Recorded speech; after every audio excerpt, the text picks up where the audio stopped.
For Notre Dame College, we'll be seeing Jake Arnold from Lodi, Ohio, a sophomore.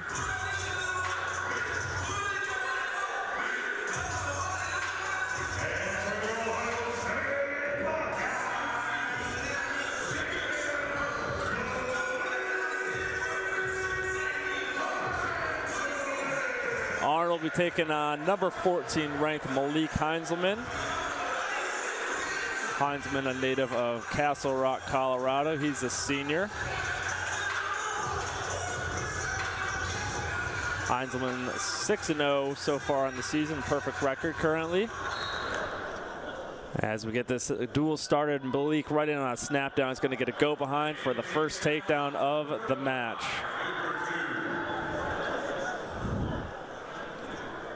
Heinselman 53-31 career record.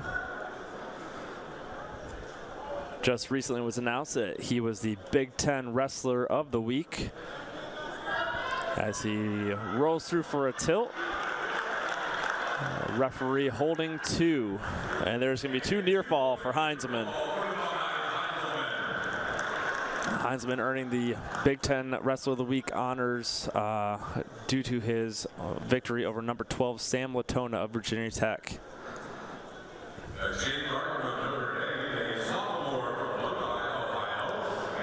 He got a boot in on the left side, trying to flatten out Arnold. Able to break Arnold down to his hip, trying to get a count. Arnold able to scramble out of it. No count there. Malik now over a minute of riding time as he gets another roll through twilt. Getting a 4 count. There's going to be 4 more near fall for Heinselman. That's going to put him up 8-0 over Arnold. Heinselman, a senior from Castle Rock, Colorado, has a current season mark of 6-0 and is rated as the number 9. Malik another roll through tilt. He's getting backs again, close to a pin, and there's the pin for Heinselman. With 1:24 left in the first period, Heinselman starts off the Buckeyes with a pin.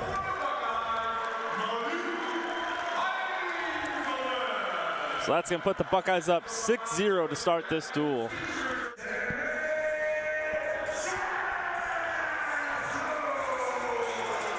So we're going to head to 149 pounds. For Notre Dame, it's going to be Justin Crawford, a redshirt junior out of Port Jefferson, New York. He'll be taking on number 2 ranked Sammy Sasso, redshirt junior from Nazareth, Pennsylvania.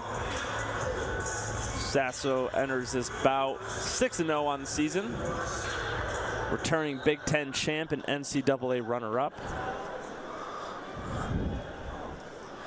as well as being an Ohio State Scholar athlete.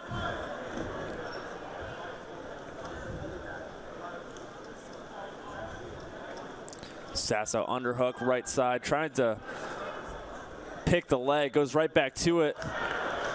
He's in on a head inside single now. Crawford trying to sit the corner into a switch.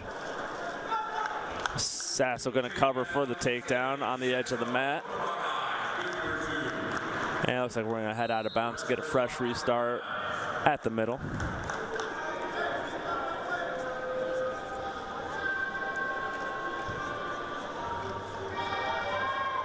Optional start for Sasso. And he's going to let Crawford up.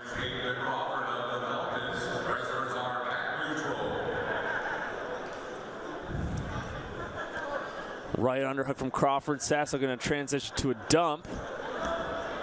And he's going to take Crawford to his back. Gets a takedown and a near fall now. Not able to transition to a pin there, but able to pick up 4 near fall points. And Sasso now has a cradle locked up. He's taking Crawford over. And it's going to be a pin for Sammy Sasso.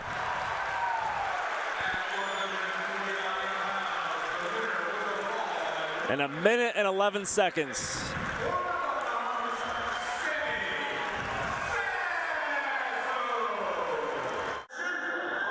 On to tonight's duel, featuring the number 8 Ohio State Buckeyes versus Notre Dame College Falcons.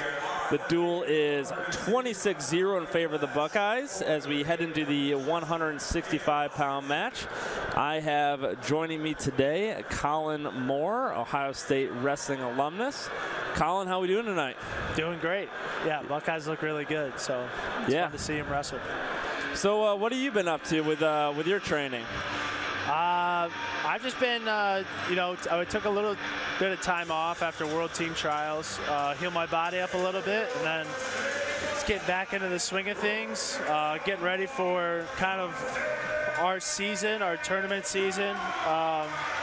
Starting in January overseas, there'll be some tournaments, so looking forward to that. And then, ultimately getting ready for World Team Trials back in April. So. Nice. Yeah. So I'll introduce our 165-pound match, and we'll get back to you. For Notre Dame, it's going to be Cale Hoskinson. And for the Buckeyes, it's going to be Carson Kharchla as he gets in on a quick shot to get the first points of the match. Hoskinson, a freshman from Green Cove Springs, Florida. Kharchla, a redshirt sophomore from Powell, Ohio. He's 6-0 so far on the season. So, Colin, is going to Disney World a big part of your training plan? Yeah, I think it is. You gotta have some time to relax every now and then and have fun, recharge the batteries. And my sister asked me if I wanted to go, and I'll never turn that trip down. So, what's your favorite park there? It's hard to say. It changes a lot. I would say right now probably Epcot or Animal Kingdom. Probably where the less people are right now. Sometimes it gets a little too crowded down there. So those two parks, you can kind of walk around and just hang out, and there's a lot more to do besides just going on rides at those. Nice. Yeah. So which the Buckeyes that are currently on the team do you most find yourself training with in the room?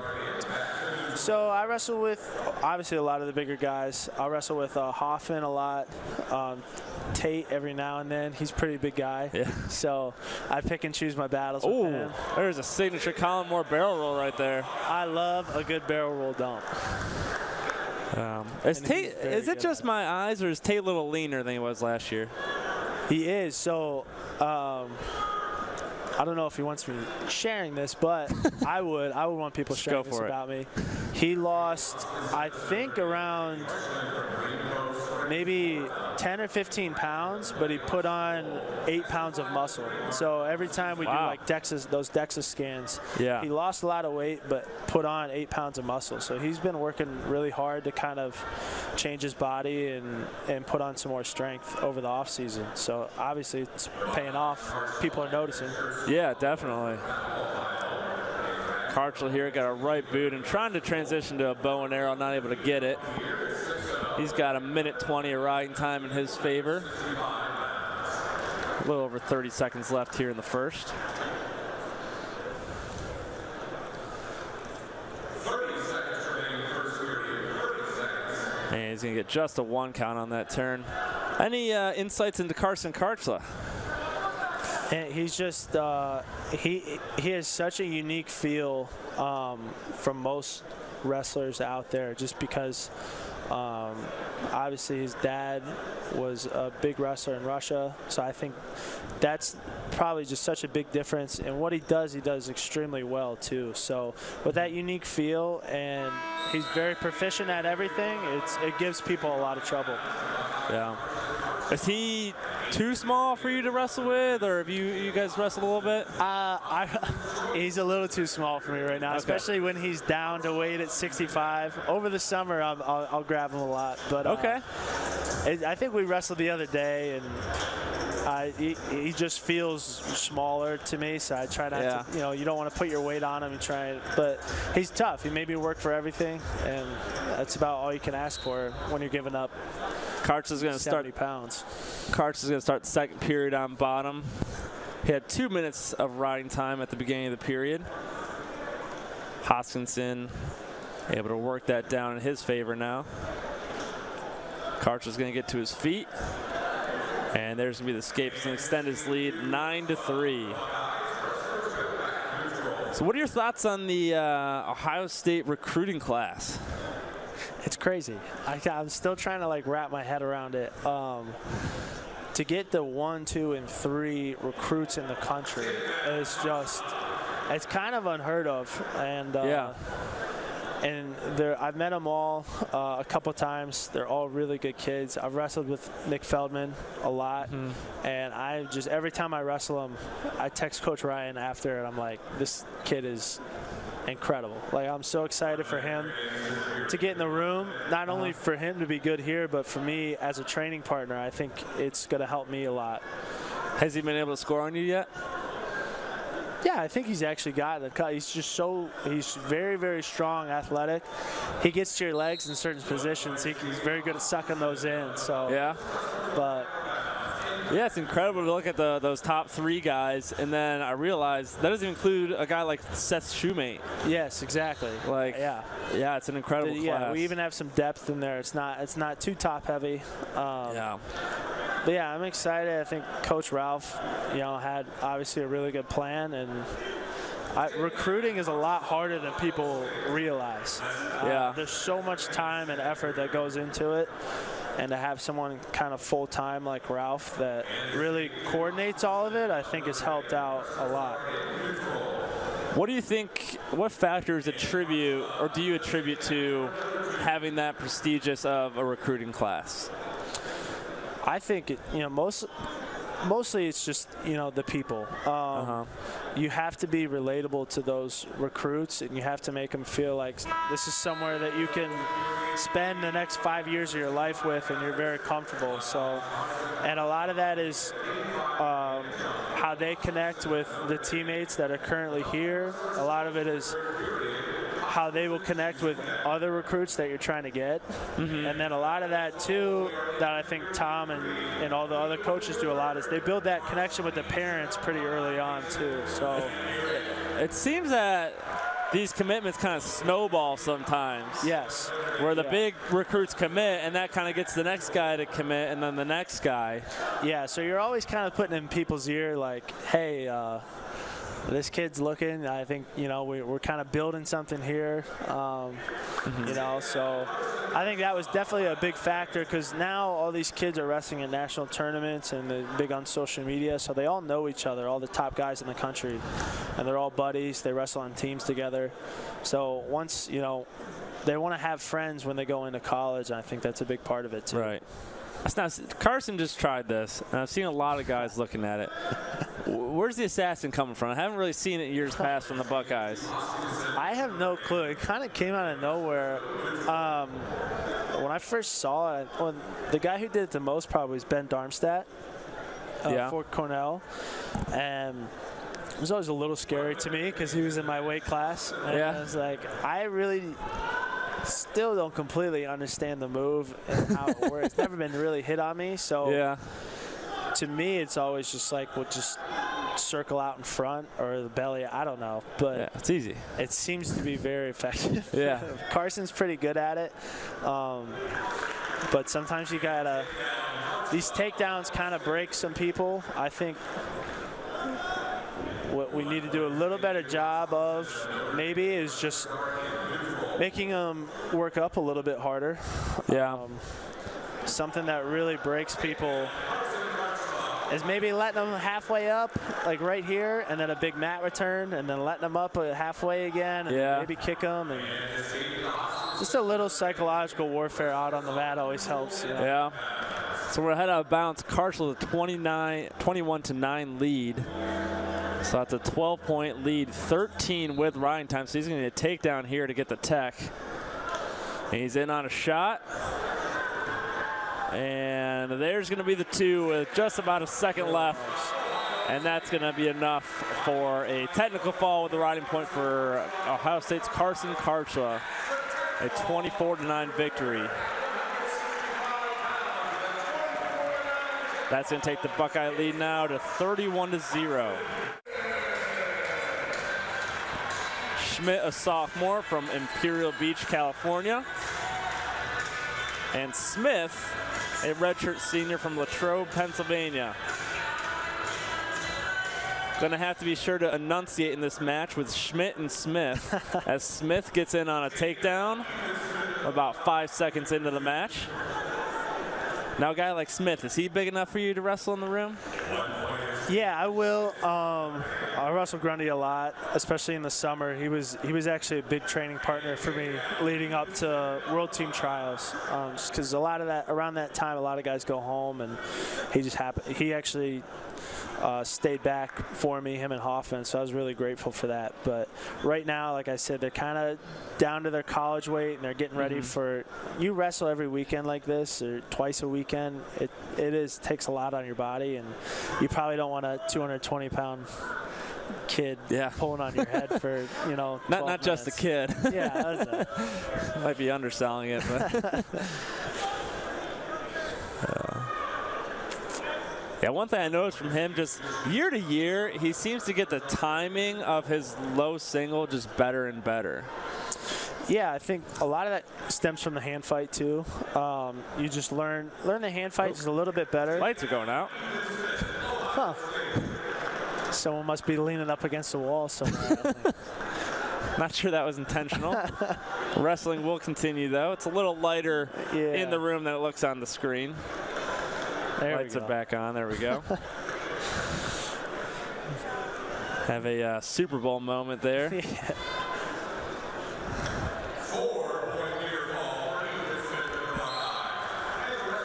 So Ethan with that near fall is going to have a 10-2 lead. So we head back to the center. Still a minute 20 left here in the first. Already looking at a major.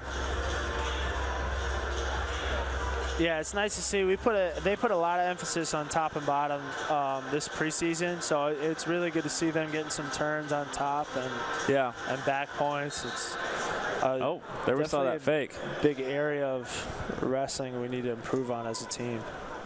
And if I remember correctly, it's not really an area that you particularly struggled at getting off a bottom, but it has been a common theme. Yes, amongst a lot of your teammates. Yeah. Why do you think that is? I'm a big short sit guy. Okay.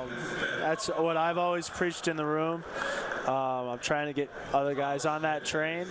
But I think it's just what you put time into is what you get good at. And, maybe that's something we didn't put that much time into. But this year I can confidently say we put a lot of energy and reps into Smith with the cradle locked up. He's going to get the pin. 2 minutes and 24 seconds into the first period. Grundy with the pin. That's going to take the Buckeye lead to 37-0 now. All right, we're going to head into the final bout, 285 pounds. For Notre Dame College, it's going to be Mike Viramontes. And for Ohio State, it's going to be number 7 ranked Tate Orndorff, a redshirt senior from Spokane, Washington. Viramontes, a redshirt sophomore from Hesperia, California.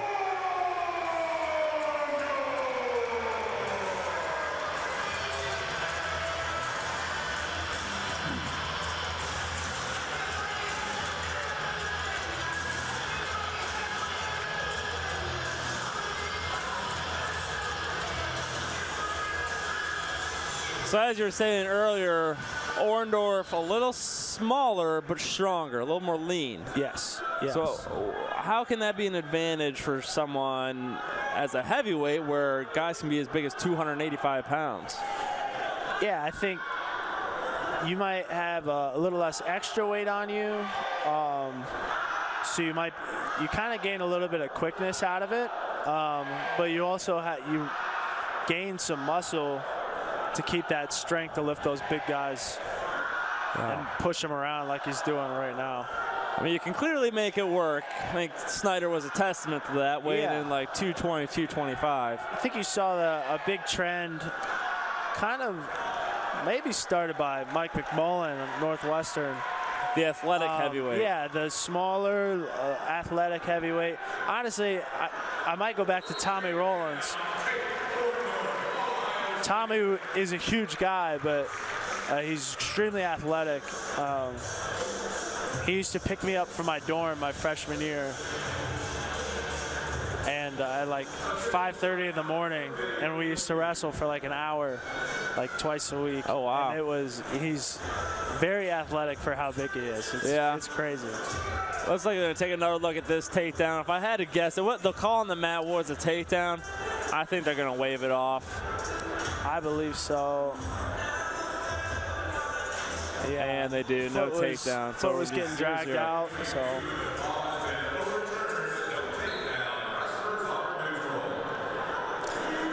I think the refs already knew they were going to overturn that before they even looked at it. Yeah.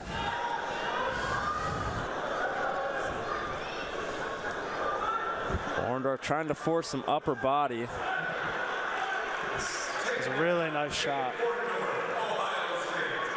Really nice shot. Good timing on that.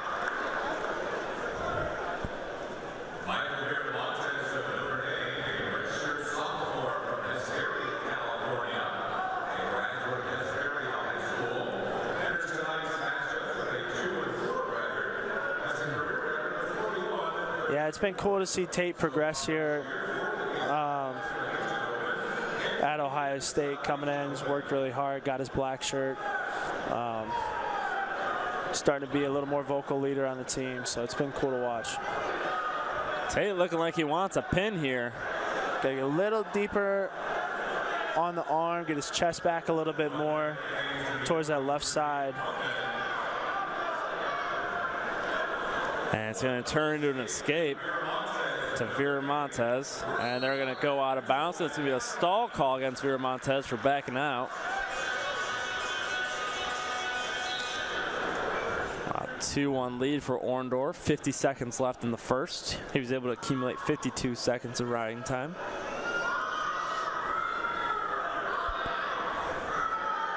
Underhook throw by Orndorff. Able to get in on the leg. Still working to finish. Correct down position with 30 seconds left. Needs to get that left arm through and around the body.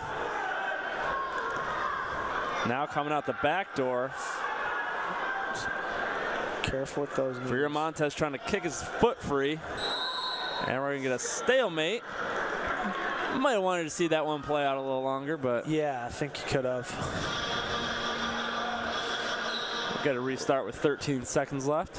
A lot of times there, it's more beneficial to let go of those legs on the 50-50 scrambles there and almost stand up and work back into the guy instead of trying to hang on to the legs and roll across your back and leg pass and waste a lot of time. Viramontes is going to take bottom to start the second.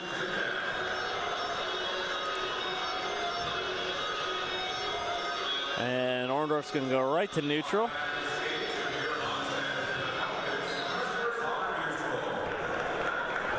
Probably might have wanted to get a little bit of riding time there at 52 seconds.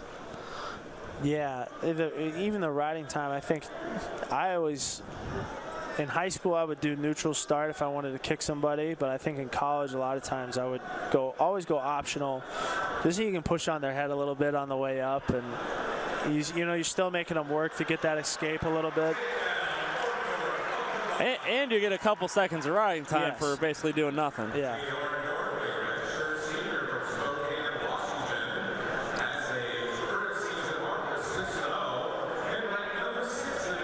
But I'm sure Orndorff doesn't think that a couple seconds of riding time is going to matter in this match, so he might not care as much. He's driving that underhook hard, going to push out of bounds. That's going to be a second stall call against Viramontes, and that's going to be a point. So Tate's really good at just kind of slowly, gaining control in the hand fight, and he's really good at just pushing the guy forward and taking ground in these matches. Should be 5-3, right? 2 takedowns and a stall call. There it is. There we go. Orndorff back to that right side underhook. Throws it by. Trying to finish on the edge. Viramontes better be careful, and there's going to be another stall call. That's going to be another point against him. Take a brief second. Referees confirm with the head table, not sure what they're talking about. Do you know what the stall call rules are for being stalled out? I believe it is first warning, then a point, then another point, then 2 points. And then I'm not sure if you get another 2 points or you're just stalled out after that one. They change it like all the time. Yeah. You go behind for Orndorff.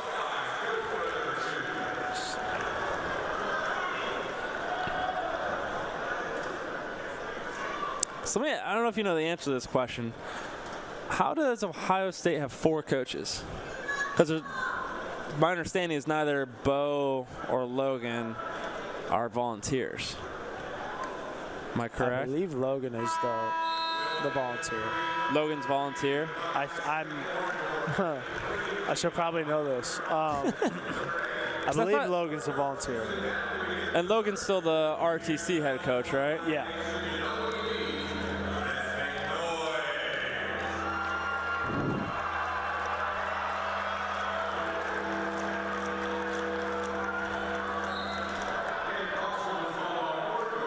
Oh, yeah. What do you know? Yeah, the roster is listed as assistant. I don't know if that's just incorrect information, but yeah, I wasn't sure if they had a workaround because I thought you were only able to have 3 plus a volunteer. Orndorff with his body lock. Gets there a lot. I'd like to see him use it a little bit. Drive out of bounds, no takedown. It's the beauty about folk style. Yeah. No points given there. Has Orndorff been able to lock up that body lock on you? No, I won't let him get anywhere near it. It's my worst nightmare.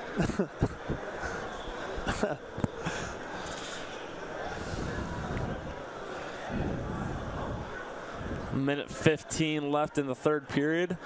Orndorff holds a 9-3 lead. He has riding time in his favor, not locked up yet, just a minute 21.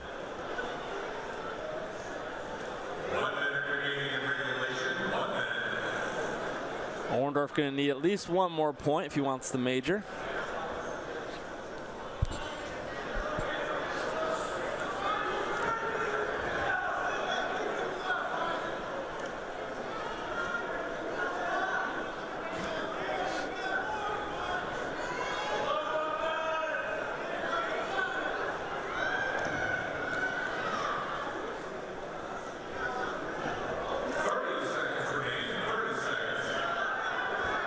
Under 30 seconds to go here.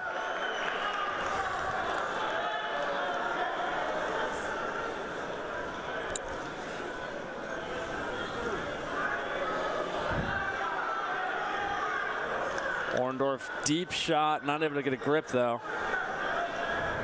Under 10 seconds.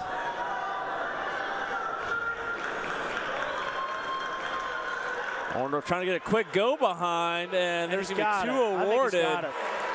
And it's going to be confirmed by the second referee. So that's going to give Orndorff enough for a major decision. A 12-3 victory for the Ohio State Buckeyes.